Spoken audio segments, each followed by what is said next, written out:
साथीहरु आजको यस भिडियोमा तपाईहरुले स्वागत छ। आजको यस भिडियोमा हामी कन्टेन्ट क्रिएटर कसरी बन्न सकिन्छ र कन्टेन्ट क्रिएटर बन्नलाई हामीले के चाहिन्छ र कुन स्किल चाहिन्छ भन्ने कुरामा हामी कुरा गर्छौं।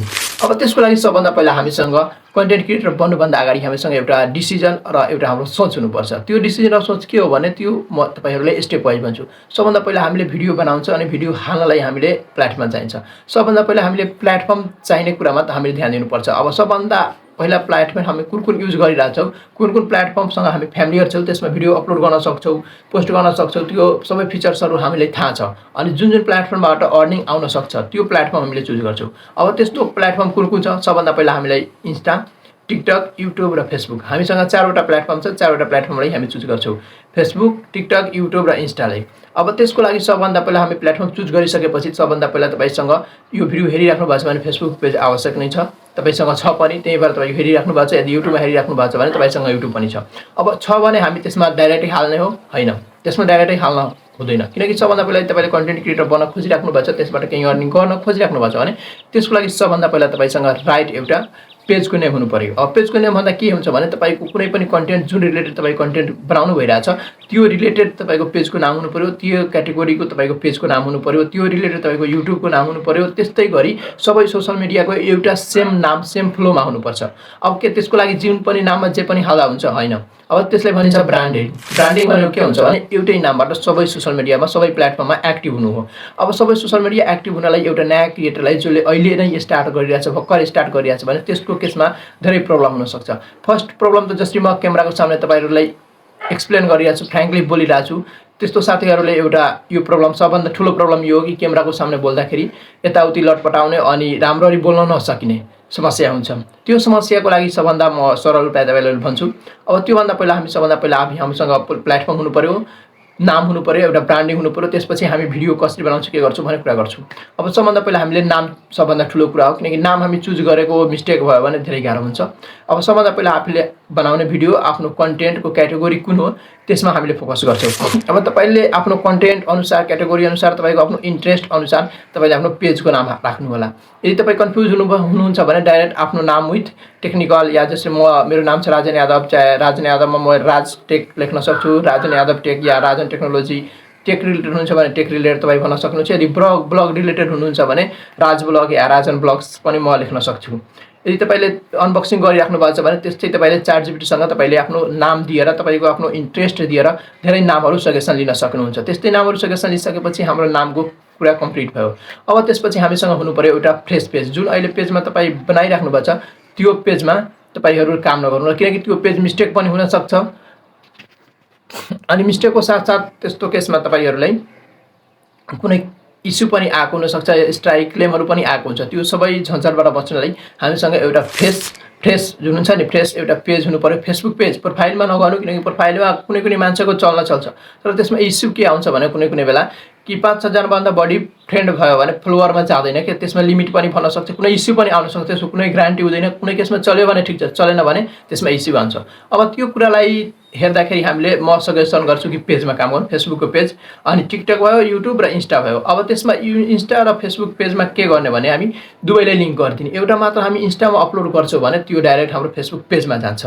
अब यो सबै कुरा म एक्सप्लेन गर्दाखेरि तपाईले हामी भिडियो कन्टेन्ट क्रिएटर बन्ने हो, पहिला हामी यो कुरा बुझ्नुपर्छ। किनकि हाम्रो यो बेसिक हो, हामी नबुझिकन काम गर्छौं, पछितिर हामीलाई थाहा हुन्छ कि हाम्रो पेजमा समस्या छ, हामी मोनेटाइज गर्न सक्दैनौं। त्यही भएर यो सबै कुरा ध्यानले तपाईहरु सुन्नु होला। म each and everything as a नयाँ क्रिएटरले कसरी के गर्ने हो भनेर म फुल्ली गाइड गर्छु। अब कुन रिसोर्सेस कहाँबाट गर्ने, तपाईसँग पेज छैन, युट्युब च्यानल छैन, टिकटक छैन, इन्स्टा छैन, त्यो सब कहाँबाट सिक्ने हो, कसरी गर्ने हो, इच एन्ड एभ्रीथिङ म तपाईहरुलाई एक्सप्लेन गर्छु। अब त्यसपछि हाम्रो पेजको नेम भयो। पेजको नेम चुज गरिसकेपछि हामीले पेज क्रिएट गर्ने।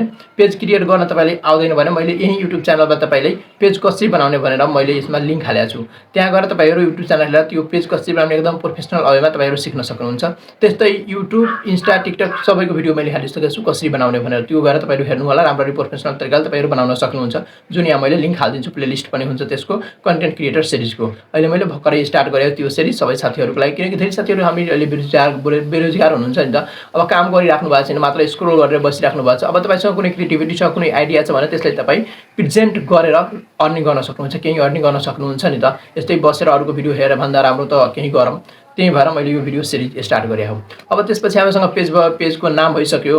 अब पेजको नाम भइसकेपछि पुरै सेटअप भयो, त्यही सेम नेमले युट्युब च्यानल पनि भयो हाम्रो, पेज, इन्स्टा, टिकटक सबै कुरा मेरो भयो, नाम पनि सुटेबल भयो। अब त्यसपछि कन्टेन्ट बनाउँदाखेरि फर्स्ट प्रब्लम कुन क्याटेगोरीमा बनाउने, कुन क्याटेगोरीमा मेरो इन्ट्रेस्ट छ त्यो बुझ्नलाई सबभन्दा पहिला तपाईँले सुरुमा त ऱ्यान्डम भिडियो बनाउने, किनकि हामी त एज अ फर्स्ट क्रिएटर हुन्छौँ, हामीले केही थाहा हुँदैन कसरी के गर्ने भनेर। अब त्यो नथाहा भएको केसमा हामीले आजादी के कसरी गर्न सकिन्छ भने तपाईँले जुन कन्टेन्ट आइरहेछ, जे आइरहेछ त्यो कुरा तपाईँले क्यामेरामा रेकर्ड गर्नुहोस्, डाइरेक्ट अपलोड गर्नुहोस् 1 मन्थसम्म तपाईँहरूलाई, किनकि त फर्स्टमा तपाईँहरूले एक्सपिरियन्स पनि हुँदैन कसरी बोल्ने, के बोल्ने, त्यसमा मिस्टेक पनि भइरहेछ, त्यसमा पनि तपाईँहरू क्यामेराको सामु बोल्न धेरै डर लाग्छ कि धेरै साथीहरूले धेरै कम्फोर्टेबल हुँदैन। त्यस्तो केसमा हामीले ऱ्यान्डम ट्राई गरेँ। ऱ्यान्डम भन्दाखेरि जुन तपाईँले जे आइरहेछ, जे न्युज सुनिराख्नु भएको छ, जुन कुरा तपाईँले आइरहेछ त्यही कुराहरू मोबाइलमा बोल्ने, रेकर्ड गर्ने, जसरी आइरहेछ त्यसरी नै बोल्ने, 1 मन्थसम्म नन स्टप त्यस्तै गर्ने। 1 मन्थमा तपाईँले के गेन गर्नुहुन्छ भने सबभन्दा पहिला त बोल्ने कसरी, म बोलिरहेको छु भने त्यसको रिजल्ट कसरी आइरहेछ, म कसरी सुट गरिरहेको छु भने त्यसको आउटपुट कसरी आइरहेछ, यो एनालाइसिस गर्न सक्नुहुन्छ। अनि त्यसमा पनि तपाईँहरू के गर्न सक्नुहुन्छ एउटा अझै कि तपाईँहरू जुन बोलिराख्नु भएको छ त्यो कन्टेन्टमा कुन कन्टेन्ट मैले 3-4वटा मैले त ऱ्यान्डम भिडियो बनाइरहेको छु, त्यो ऱ्यान्डम भिडियोमा मेरो कुन कन्टेन्ट राम्रो गएको छ फर्स्ट एनालाइसिस त्यो हुन्छ। किनकि तपाईँले अब टेक रिलेटेड पनि बनाउनु भएको छ, न्युज रिलेटेड पनि बनाउनु भएको छ, तपाईँले आएको कुरा पनि सिकाउनु भएको छ। अब 3-4वटा कन्टेन्ट क्याटेगोरीमध्ये तपाईँको कन्टेन्ट कुन कन्टेन्टमा तपाईँले बेस्ट ऱ्यान्डम बनाउँदाखेरि पनि राम्रो चलेको छ, राम्रो बोल्नु भएको छ, राम्रो सुट गर्नु भएको छ, त्यस्तो क्याटेगोरी तपाईँले एनालाइसिस गर्नु होला। 1 मन्थमा तपाईँ एनालाइसिस गर्न सक्नुहुन्छ। डेलीको भिडियो अपलोड गर्नुहुन्छ भने 1 मन्थमा 30 दिनमा 60वटा भिडियो हुन्छ। 60वटा भिडियोबाट तपाईँले अलि बोल्न पनि सिकिसक्नु भएको हुन्छ। त्यसपछि तपाईँको कन्टेन्ट क्याटेगोरी कुन कन्टेन्ट राम्रो चलिरहेछ भने त्यो पनि सिकिसक्नु भएको हुन्छ। त्यहाँबाट तपाईँले आफ्नो कन्टेन्ट क्याटेगोरी एउटा स्पेसिफिक चुज गरिहाल्ने कि कुन राम्रो गइरहेछ, म कुनमा बेस्ट गर्न सक्छु। किनकि सुरुमा सबैजना बेस्ट हुँदैन, म पनि बेस्ट छैन, म गरिरहेको छु, गर्दै सिकेर पनि अझै इम्प्रुभ गर्दै जान्छु, त्यस्तै तपाईँहरू पनि गर्नु होला। अब त्यति भइसकेपछि हामीसँग कन्टेन्ट पनि भयो, कुन क्याटेगोरीको कन्टेन्ट पनि हामी 1 मन्थपछि चुज गरिहाल्छौँ। त्यसपछि 1 महिनामा हामीले बोल्ने जुन कन्फिडेन्स छ नि क्यामेराको सामने त्यो पनि हाम्रो बिल्ड हुन्छ। अब यो सबै भइसकेपछि तपाईँहरू कन्टिन्युस तपाईँको क्याटेगोरीमा काम गर्दै जाने। अब त्यसपछि अब सबै इच एन्ड एभ्रिथिङ प्रोफेसनल अवेमा सेटअप गर्नुपर्छ, किनकि हामीले प्रोफाइल पिक्चर चाहिन्छ, फेसबुक छ भने फेसबुकको कभर इमेज चाहिन्छ, युट्युब छ भने युट्युबको ब्यानर, लोगो, इन्स्टाग्रामको लोगो, ब्यानर सब कुरा चाहिन्छ। सब कुरा हामी ChatGPTबाट गर्छौँ।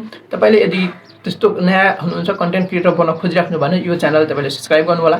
म यसमा इच एन्ड एभ्रिथिङ तपाईँहरूलाई डिपली सबै कुरा कसरी सोसियल मिडियाबाट अर्निङ गर्न सकिन्छ तपाईँले म एक्सपर्ट लेभलको मेरो 4 इयरको एक्सपिरियन्समा तपाईँहरूले म इजी तरिकाले फ्रीमा एकदम जिरो कस्टमा तपाईँले इच एन्ड एभ्रिथिङ मैले भिडियो बनाएर अपलोड गर्छु, तपाईँहरू हेरेर सिक्न सक्नुहुन्छ।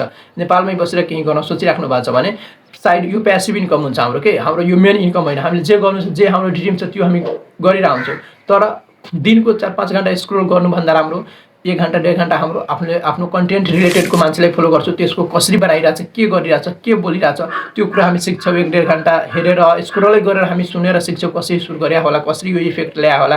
आएन भने त्यो युट्युबमा सर्च गर्छु, मेरो युट्युब च्यानल छैन भने अरू युट्युब च्यानलबाट हामी सिक्छौँ। त्यो सबै कुरा म यहाँ तपाईँहरूलाई सिकाउँछु। त्यही भएर तपाईँहरू च्यानल सब्सक्राइब गर्नु होला।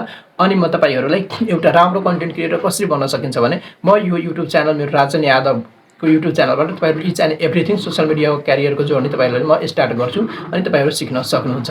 यस्तै भिडियो हेर्नलाई तपाईँले मेरो एउटा अझै च्यानल छ द डिजिटल नेपाल अनि एउटा राजन यादव 0। द डिजिटल नेपालमा के हुन्छ भने द डिजिटल नेपालमा हाम्रो मात्र स्टडी रिलेटेड हुन्छ, जुन मैले पढेको कुरा 12 क्लास 12 क्लासदेखि मैले पढिरहेको छु त्यसको नोटहरू सल्युसनहरू मैले बनाएर हालिरहेको थिएँ। अब त्यसमा अब प्रोफेसनली हामी एज अ म कम्प्युटर साइन्सको स्टुडेन्ट हो, टेक्निकल जुन कोडिङ रिलेटेड हुन्छ त्यसको मैले त्यसमा कोडिङ रिलेटेड कोर्सहरू लन्च गर्नेछु। अनि यो भिडियोमा किनकि यो भिडियोमा हामीले मात्र सोसियल मिडियाबाट कसरी अर्निङ गर्न सकिन्छ, कसरी कुन काम इच एन्ड एभ्रिथिङ सोसियल मिडियाको हुन्छ।